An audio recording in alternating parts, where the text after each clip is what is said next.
আসসালামু আলাইকুম সবাইকে। আজকে আইসিটি পঞ্চম অধ্যায়ের একটি গুরুত্বপূর্ণ এমসিকিউ নিয়ে তোমাদের সামনে উপস্থিত হয়েছি। তো একটি কোয়েশ্চেন বুঝে গেলে আশা করি এই রিলেটেড আরও সকল কোয়েশ্চেন তোমরা অ্যান্সার করতে পারবা। তো দেখো এখানে কি লেখা আছে, আই ইজ ইকুয়াল 1।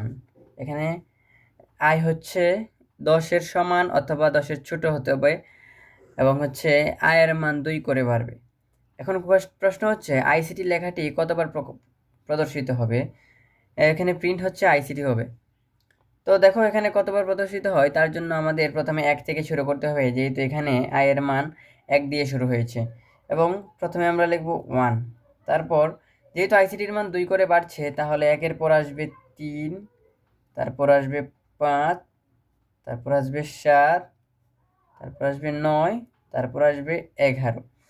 এখন দেখো 11 সংখ্যাটি 10-এর চেয়ে বড় হয়ে যায়, কিন্তু এখানে শর্ত ছিল আয়ের মান 10-এর ছোট হতে হবে অথবা 10-এর সমান, অর্থাৎ 10 পর্যন্ত হতে পারবে কিন্তু 10-এর বড় হতে পারবে না। তো আইসিটিতে 11 সংখ্যাটি বাদ যাবে। তো দেখি আমরা আইসিটি লেখাটি কতবার প্রদর্শিত হবে। 1 বার, 2 বার, 3 বার, 4 বার, 5 বার। তো আমরা দেখতে পাচ্ছি আইসিটি লেখাটি এখানে 5 বার প্রদর্শিত হবে। তো সঠিক উত্তর হবে খ। আশা করি সকলেই বুঝতে পেরেছো।